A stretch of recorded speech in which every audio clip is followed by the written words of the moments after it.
Hey everyone, my name is Patchworker and welcome to this small walkthrough of my remix of Vincil's track Pick a Boomer.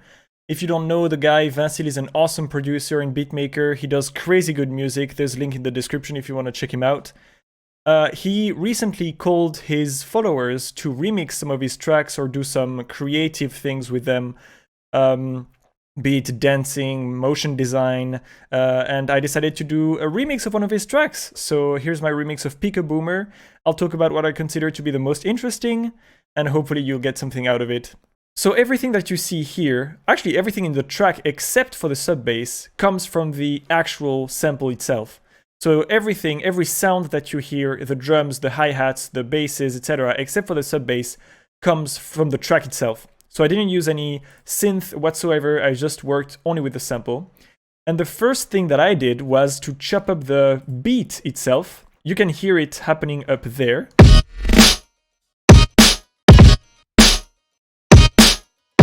So the drums themselves come from the sample as well. If I stretch those out and get rid of the effects down there, it sounds like this.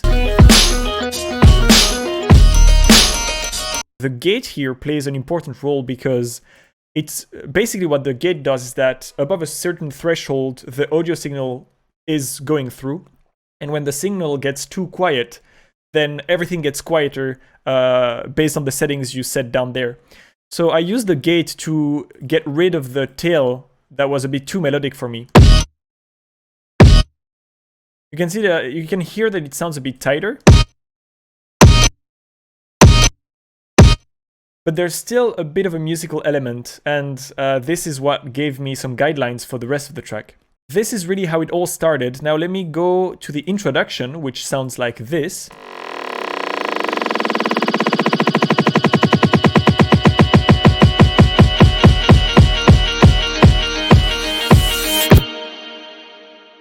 So the way I reached this exponential rhythm is using a trick with Ableton's Simpler. I basically just loaded a little click in a simpler here, and I just modulated the length of the loop itself. So simpler in classic mode just loops, if you click on loop down there, it just loops the entire sample whenever it comes to the end. And by modifying the length of it, you can modify how quickly the loop will start again. So if I solo this, it sounds like this.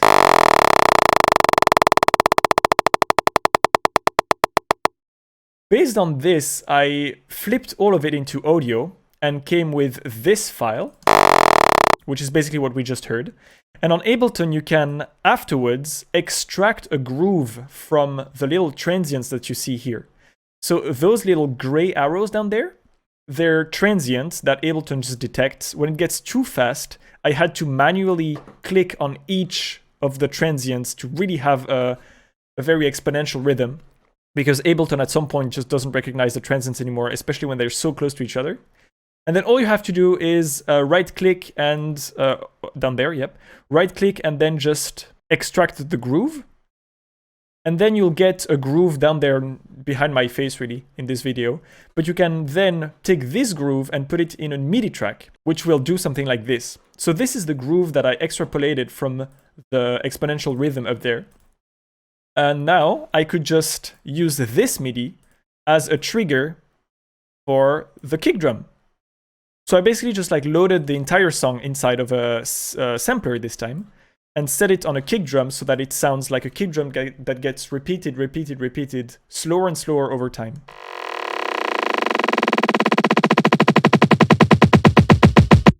With a bit of automation, of course, to let the low end through. And I used the same technique with the other little fills that sound like this.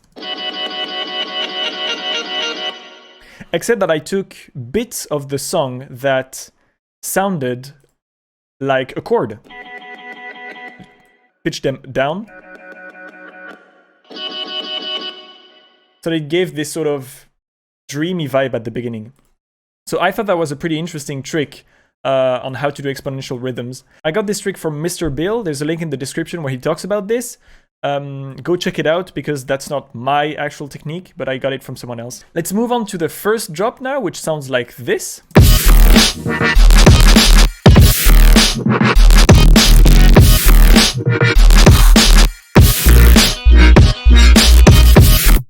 course, the main star of this are the basses.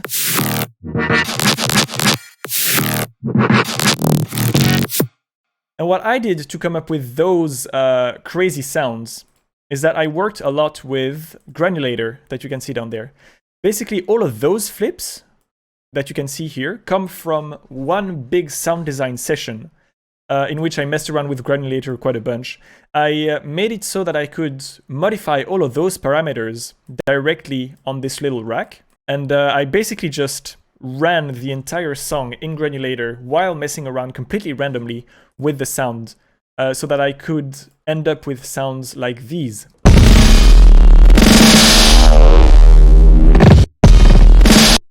Or like these ones.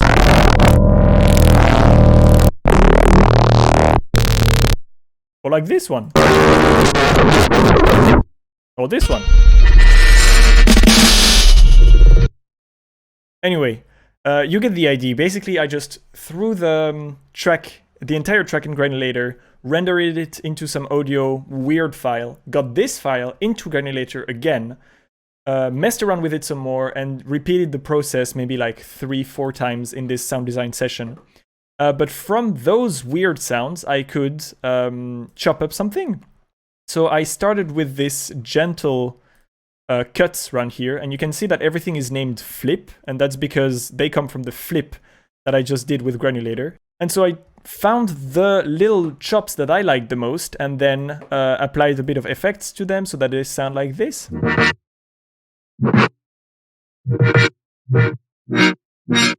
The same happened with the first drop over here. If I open all of this, I have this kind of chops.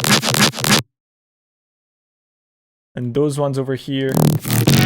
So you get the idea, just basically a lot of trial and error, but it's really fun, I guess. The main star of this drop, I think, is the super fat saw wave that happens down there. So let me explain how I reached this bass. Basically what I did is that I threw one sound that I got from the sound design session that I talked about earlier, and that I liked, and I made it run one circle that looked like a saw wave. So basically this super tiny sample here is played as a loop. So it works basically as a wave table synth. And this is what allowed me to get the very greasy sort of timbre that a saw wave has. And then I messed around some more, added a bit of noise. Oops, this doesn't come from the sample actually. Well, everything in this track comes from the sample except this and the sub bass. And then I added a ton of effect afterwards to just make it sound really fat and greasy.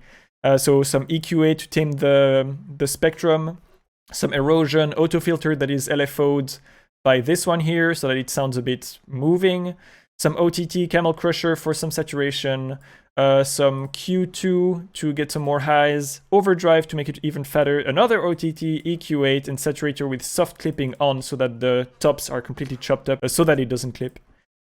So all of this together sounds like this.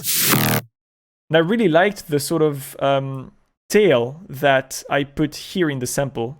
If I remove it, it just sounds like a normal saw wave. And this one here really gets the attack, the sort of that I really, really liked. Now let's move on to the breakdown, which sounds like this.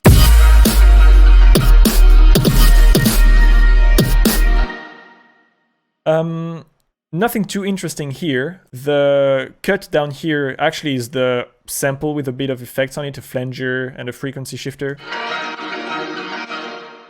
I have the beat drum that is granulated up there. So nothing too interesting. While we're at the top drums though, let me talk about the hi-hats. This also comes from the original sample. So if I get rid of all the effects, and all of the musical elements, I just got rid of them with some EQing, some transient shaping, etc., so that it sounds like an actual hi-hat. Let us move on to the second drop, which sounds like this.